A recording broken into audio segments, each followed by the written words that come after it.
Hi everyone, welcome to my channel. आज हम topic ले रहे हैं इसके अंदर provisions affecting accounting treatment in the absence of partnership deed. जैसा कि हमने पिछले लेक्चर के अंदर देखा था कि पार्टनरशिप डीड क्या होती है, जैसे पार्टनरशिप डीड किसके अकॉर्डिंग बनती है, ये पार्टनरशिप एक्ट 1932 के अकॉर्डिंग बनती है। ओके, क्योंकि फर्म का हम जानते हैं कि फर्म रजिस्ट्रेशन कराना कंपलसरी नहीं होता है, वो ऑप्शनल होता है। तो यहाँ पर हम देखेंगे कि अगर पार्टनरशिप डीड नहीं बनाते हैं तो पार्टनरशिप डीड के अभाव में हमारे यहाँ पर कौन कौन से मतलब जो अकाउंटिंग ट्रीटमेंट होते हैं कौन कौन से अफेक्ट होंगे, है ना। अगर पार्टनरशिप डीड नहीं बनाते पार्टनर, तो अगर कोई डिस्प्यूट होता है तो ऐसी कंडीशन में वहां पर पार्टनरशिप एक्ट 1932 के प्रोविजन एप्लीकेबल होंगे। तो हम इसमें आज ये देखेंगे कि कौन कौन से ऐसे प्रोविजन है जो accounting treatment of partnership firm को अफेक्ट करते हैं, है ना, पार्टनरशिप डीड के एब्सेंस में। तो हम सबसे पहले इसमें पॉइंट लेंगे sharing of profit and losses.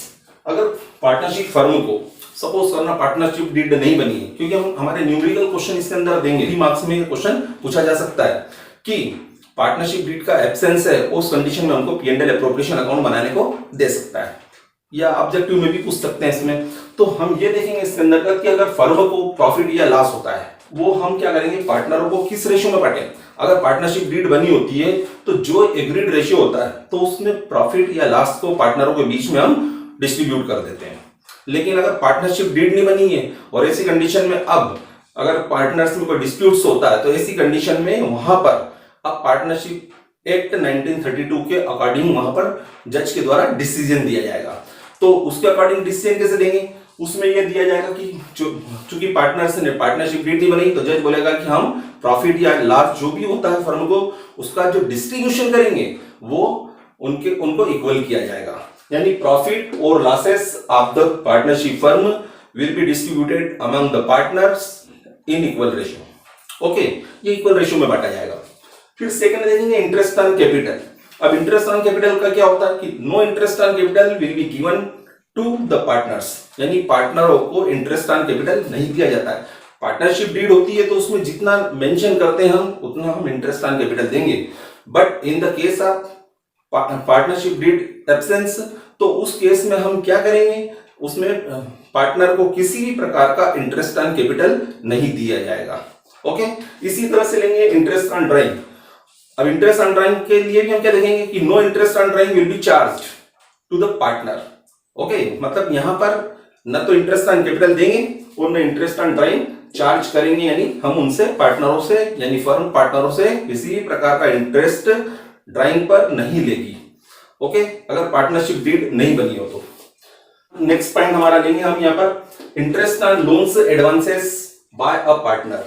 अगर किस फर्म को किसी पार्टनर ने जिसकी फाइनेंशियल कंडीशन अच्छी होती है तो वो पार्टनर फर्म को क्या करता है, लोन देता है या एडवांसेस देता है। तो ऐसी कंडीशन में फर्म को मतलब जो लोन्स और एडवांसेस दिए हैं उस पर पार्टनरशिप डीड नहीं बनी हो। अगर पार्टनरशिप डीड बनती है तो जितना भी उसमें इंटरेस्ट की रेट दे रखी है उसके हिसाब से हम इंटरेस्ट ऑन लोन या एडवांसेस किसको देंगे, फर्म देगी, किसको, ये देगी पार्टनर को। ओके, कौन से पार्टनर को, जिसने लोन्स या एडवांसेस दिए हैं। और अगर सपोज करो पार्टनरशिप डीड नहीं बनी है और पार्टनर ने लोन दिया है फर्म को, तो ऐसी कंडीशन में 6% पर एनम, याद रखना इसके लिए 6% के आगे पर एनम वर्ड बहुत जरूरी है। 6% पर एनम मतलब होता है यहाँ पर प्रतिवर्ष, यानी 6% प्रतिवर्ष की दर से उसको लोन पर इंटरेस्ट दिया जाएगा। ओके, याद रखना 6% पर एनम। तो ऐसे क्वेश्चन जब भी न्यूमेरिकल क्वेश्चन आते हैं तो उसमें अगर सपोज करो उसने 1 जुलाई को लोन दिया तो 1 जुलाई से, और अकाउंटिंग ईयर हमारा खत्म हो रहा है सपोज करना 31 मार्च को, तो 1 जुलाई से लेके हम 31 मार्च तक यानी 6 + 3 9 मंथ का हम क्या करेंगे, उसको इंटरेस्ट चार्ज करेंगे। अगर उसने अक्टूबर में दिया हो, सपोज करो 1 अक्टूबर को लोन दिया है फर्म को, तो ऐसी कंडीशन में हम उस पर 6 मंथ का उसको इंटरेस्ट देंगे, हम देंगे मतलब फर्म देगी। तो 6% पर एनम इंटरेस्ट दिया जाएगा, चाहे फर्म को प्रॉफिट हो या लॉस। ऐसा जरूरी नहीं है कि प्रॉफिट होगा तो ही देंगे। यहां पर हमेशा याद रखना, यहां एप्रोप्रिएशन करते समय प्रॉफिट हो चाहे लॉस हो, हर हालत में हर कंडीशन में वहां पर क्या दिया जाएगा, 6% per annum interest on loans और एडवांसेस। ओके, इसके बाद हम देखेंगे सैलरी। अब सैलरी के बारे में हम देखेंगे कि अगर कोई एक्टिव पार्टनर है जो वास्तव में पार्टनरशिप फर्म में वो पार्टिसिपेट कर रहा है, यानी कि अपना काम कर रहा है उसके अंतर्गत, है ना, तो ऐसी कंडीशन में उसको कोई सैलरी भी अलाउ नहीं होगी। पार्टनरशिप डीड बनती है तो अलाउ होती है तो हम देते हैं, लेकिन पार्टनरशिप डीड नहीं बनी है तो 1932 पार्टनरशिप एक्ट के according no salary will be given या no salary will be paid to the partner. Okay, ये पार्टनर को सैलरी भी नहीं दी जाएगी। जस्ट लाइक इट बोनस भी नहीं दिया जाता है। ओके, बोनस भी नहीं दिया जाएगा। इसके बाद कमीशन होता है, कमीशन देते हैं अपन पार्टनर्स को, तो पार्टनर्स को कमीशन भी पेड नहीं, मतलब दे नहीं होगा, यहाँ पर नहीं दिया जाता है, अलाउ नहीं होगा। ओके, यानी पार्टनर को किसी प्रकार का कमीशन भी अलाउ नहीं होगा। इसके बाद देखेंगे हम admission of a new partner. Suppose करना एक नया पार्टनर आ रहा है, एक नया पार्टनर फर्म में आ रहा है, तो जब किसी नए पार्टनर को फर्म में प्रवेश उसी कंडीशन में दिया जाएगा जब सारे पार्टनर्स की कंसेंट हो। अगर सारे पार्टनर की कंसेंट होती है तो ही उसको हम क्या करेंगे, पार्टनरशिप फर्म में एडमिशन देंगे, यानी कि उसको नया पार्टनर ले लेंगे। और अगर सपोज करो एक भी पार्टनर ने कंसेंट नहीं दी, उसने मतलब स्वीकृति नहीं दी, अपनी एक्सेप्टेंस नहीं दी, तो ऐसी कंडीशन में नया पार्टनर को एडमिट फर्म में नहीं किया जाता है। ओके, अच्छा, इसके अलावा हम देख सकते हैं कि किसी माइनर को, अगर माइनर मतलब कोई 18 साल से छोटा अगर बच्चा है, जैसे कोई पार्टनर है, किसी की डेथ हुई और सपोज करना उसके अंदर कि उसके माइनर को अब पार्टनरशिप फर्म में प्रवेश देना है या नहीं देना है, तो उसके लिए भी सारे पार्टनर की कंसेंट जरूरी होती है। ओके, इसके बाद participation in the conduct of business. अब इसमें देखेंगे कि each partner can participate in the conduct of business. Meaning है इसका कि हर एक कोई भी पार्टनर हो तो जो फर्म का जो संचालन होता है, कंडक्ट होता है, उसको फर्म के संचालन में वो क्या कर सकता है, पार्टिसिपेट कर सकता है। यानी फर्म में जितने भी प्रकार के कार्य होते हैं तो सारे कार्यों में भाग ले सकता है। ये हर एक पार्टनर का क्या है, यहाँ पर हम बोल सकते हैं राइट्स भी है। ओके, ये देखेंगे। फिर उसके बाद हम देखेंगे इसमें कि each partner can inspect the books of firm.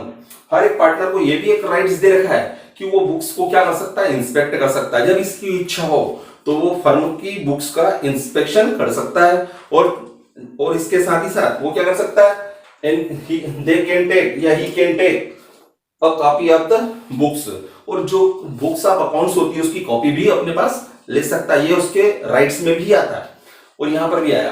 तो ये हमने ये जो 10 पॉइंट्स देखे, इसके अलावा और भी पॉइंट्स होते हैं।